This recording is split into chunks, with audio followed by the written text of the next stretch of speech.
Bon, maintenant qu'il ne reste plus que les Spider-Potes, on va attaquer les choses sérieuses. Et bien sûr, je veux parler des théories, parce que nom de Zeus qu'il y en a de très intéressantes et surtout plausibles. Alors restez bien jusqu'à la dernière théorie, à la fin de la vidéo, car elle va vous retourner le cerveau littéralement. Attention, ça reste tout de même des théories, donc je n'ai pas dit impossible, mais je ne dis pas possible quand même pour la réalisation de celle-ci. C'est la première fois que je fais ce genre de format sur YouTube, donc n'hésitez pas à me dire dans les commentaires si cela vous plaît pour que je refasse pour les prochaines vidéos.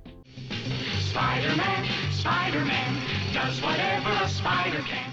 Je ne vais pas y aller par quatre chemins, la théorie des DLC sur Marvel Spider-Man 2 est quasiment sûre, voire même sûre si on est rationnel, en voyant que depuis quelques années, les jeux sans DLC n'existent plus. Cependant, ce qui me fait dire que 2 DLC sont en préparation est plutôt concret et vous allez le voir. Comme d'habitude, votre YouTuber est compliqué et a décidé d'enlever un DLC qui devait être présent dans ce chapitre de vidéo, donc veuillez considérer qu'il n'y a qu'un seul DLC en tant que théorie dans celle-ci. Si vous ne le savez pas, Yuri, ou plutôt le Spectre, s'est lancé dans une course-poursuite pour arrêter la Flamme et son armée de fanatiques dans la ville. Étant un vrai psychopathe, la Flamme va tenter de tuer Spider-Man même après avoir été sauvé par l'araignée. On apprend dans la dernière cinématique de la dernière mission que la Flamme a été appelée à voler, selon sa prophétie, un certain produit de chez Oscorp. Là, vous commencez à sentir la douille, ce certain produit étant un échantillon du symbiote. La particularité est que cet échantillon est rouge, comme on peut le voir, ce qui nous amène à dire que la Flamme sera Carnage, et c'est à 99% sûr, pour ne pas dire 100% sûr avec cette phrase. And when the crimson hour rolls over this earth, it shall bring truth, judgment,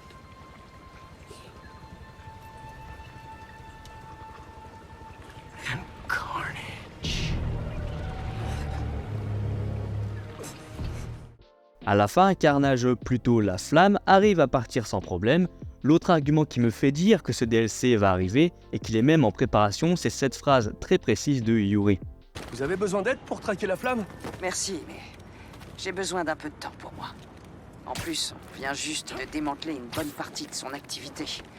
Il va devoir repartir de zéro. Je vais me pencher sur ses anciens pseudos. Archie Able, Walter Wachtman, Petrus Cassady. Mais ça pourrait prendre des mois, voire plusieurs années. Je serai prêt quand vous aurez du nouveau. Merci. On peut donc interpréter que Yuri, qui a besoin de temps pour retrouver la Flamme, représente les développeurs et qu'elle nous recontactera dès qu'elle aura retrouvé la Flamme, donc à l'occasion de la sortie de ce DLC. Spider-Man, Spider-Man, does whatever a spider can. Cette théorie va vous sembler logique dès que vous allez l'entendre. Il y a quelques jours, le directeur créatif Brian Intihar a révélé que le prochain jeu d'Insomniac Games, qui est donc Wolverine, se déroule dans le même univers que Marvel Spider-Man, c'est-à-dire l'univers 1048. Un autre moyen un peu plus subtil était déjà présent dans le jeu pour le savoir, et c'était dans l'onglet des costumes qu'il fallait se tourner, plus particulièrement avec Miles où un des costumes ressemble étrangement à Wolverine. Bon, on est d'accord pour dire que c'est clairement une représentation de Logan ici. Du coup, c'est possible d'imaginer dans Marvel Spider-Man 3 un caméo, voire même une histoire ou un bout d'histoire avec Wolverine, étant donné qu'il sera introduit avant dans son jeu solo et que nos deux Spider-Man sont conscients de son existence avec justement le costume que Miles peut porter. Spider-Man, Spider-Man, does whatever a spider can. Pour les personnes qui ont fini Marvel Spider-Man 2, vous savez que le troisième opus est teasé, voire même a été annoncé avec les scènes post-génériques. Alors, il va arriver dans combien de temps, ça l'avenir nous le dira, mais on sait que le troisième opus a été annoncé, on peut le dire. On peut entendre dire le Docteur Octopus qu'il est en train d'écrire le dernier chapitre de son livre, donc potentiellement le dernier chapitre sera le troisième jeu. Et si dans le troisième opus, le Doc divulguait l'identité de Peter Parker, car il sait que c'est lui Spider-Man, et donc serait facilement trouvable par un certain personnage commençant par la lettre M, dont on va parler un peu plus tard dans la vidéo. Spider-Man, Spider-Man, does whatever a spider can. On continue avec Norman et au vu des événements qui se sont passés avec lui et la Flamme d'un autre côté, j'aurais tendance à dire qu'un personnage très intéressant et surtout pas beaucoup énoncé pourrait arriver dans Marvel Spider-Man 3, mais avant d'en parler, on se doit de faire un petit détour par une potentielle arrivée du Bouffon Vert. Le sérum G est la clé du personnage et à la fin du jeu, le sérum devrait servir de guérison à Harry.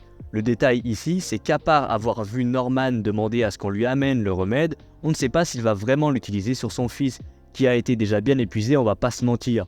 De plus, Harry a incarné Venom dans cet opus, alors c'est très peu probable je pense qu'il devienne le bouffon vert. Par contre, Norman pourrait choisir de tester le sérum G sur lui avant de s'en servir sur Harry, car comme il l'a dit à Octopus, Ils ont détruit mon fils.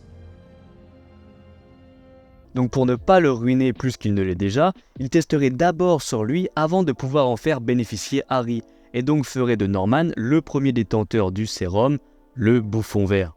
Il existe une histoire où le bouffon vert devient le Carnage Bouffon, incarné par Norman Osborn. Je pense que vous commencez à me suivre. Dans le comics Superior Spider-Man, Peter Parker arrive à atteindre Norman en utilisant un remède au sérum et à l'enlever de son emprise du bouffon.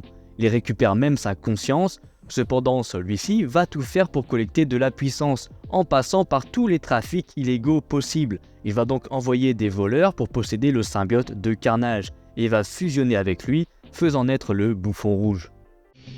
Spider-Man, Spider-Man, does whatever a spider can.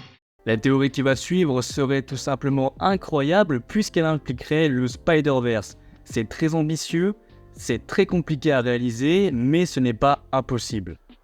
Dans le jeu, il y a déjà pas mal de signes qui montrent que le Spider-Verse est présent. Les Spider-Bots que vous pouvez récupérer ne sont clairement pas implantés dans le jeu par hasard. Certes, la quête vous mènera vers un portail qui rappelle Across the Spider-Verse et d'une de ces scènes coupées avec des lilas, mais justement cet easter egg rappelle encore plus le concept de divers univers, surtout quand on sait que Ganke ne reconnaît pas ces Spider-Bots qui sont dans la ville. Un autre argument assez solide pour cette théorie est dans l'une des scènes post-génériques où la mère de Miles arrive enfin à attabler tout le monde pour présenter l'homme avec qui elle sort depuis un petit moment. Cet homme, c'est Albert Moon, ça ne vous dit rien? Et si je vous disais que sa fille est Cindy Moon et qu'on la voit aussi apparaître dans la scène? Cindy, plus connue sous le nom de Silk, promet quelque chose de grandiose parce qu'à ce stade du jeu, on sait que Peter prend sa retraite entre guillemets en confiant la ville à Miles pendant que lui profite enfin un peu de sa vie de Peter Parker, quand même faut pas abuser. Mais avec l'introduction de Silk, c'est une autre araignée qui est introduite et encore plus car qui dit Silk dit Morlun. Pour celles et ceux qui découvrent le personnage, Morlun est un membre des Héritiers qui est une famille de chasseurs totémiques cherchant à tuer toutes les personnes qui possèdent des pouvoirs d'araignée. Il a combattu et abattu Maître Weaver, qui était un ancien membre des Héritiers, en prenant au passage ses pouvoirs qui lui permettent désormais de voyager entre les dimensions pour chasser les Spider Totems, les personnes qui possèdent des pouvoirs d'araignée. J'espère que vous m'avez suivi parce que là ça commence à devenir très compliqué mais très intéressant. Morlun ne serait pas le seul personnage à être introduit, car Ezekiel, qui s'est vu accorder les pouvoirs d'un Spider Totem, décide de se servir de ceux-ci et d'alerter Peter Parker et Cindy Moon à propos de Morlun dans les comics. Ce qui nous amène donc à Marvel Spider-Man 3 et à la possible introduction de Ezekiel qui alerterait Peter et Cindy qui eux-mêmes iraient en informer Miles, forcément, en imaginant que la taille de la menace est tellement grande que Peter, qui avait raccroché, devrait remettre son costume pour combattre Morlun aux côtés de Miles et Cindy. Mais alors comment Morlun ferait-il pour venir dans l'univers du jeu qui est la Terre 1048 ? 5 mots, il voyage entre les dimensions. Les héritiers seraient également introduits ou au moins énoncés vu que Morlun en est un membre et d'autres Spider-Man viendraient aider étant donné que le Spider-Verse est menacé, notamment peut-être certains Spider-Man ou Spider-Woman qui avaient un Spider-Bot présent dans le jeu. Je dis ça, je dis rien. Cette théorie est juste folle parce que c'est clairement réalisable et vu comment les enjeux qu'on a eus dans ce deuxième opus étaient réussis, si cette théorie s'avère vraie ou partiellement vraie, j'aurai totalement confiance en la maîtrise d'Insomniac Games, il faut le dire les amis. Spider-Man, Spider-Man, does whatever a spider can. Si vous lisez un peu les comics, vous savez que Deadpool et Spider-Man ont une relation plutôt proche et amicale, dans la plupart des cas je dis bien. Ça tombe à pic. Yuri Lowenthal a été interrogé sur un possible crossover entre Wolverine et Spider-Man. Celui-ci a répondu que si cela était possible, il verrait un crossover encore plus gros et plus fort avec un Spider-Man / Deadpool en se basant sur leur histoire dans les comics.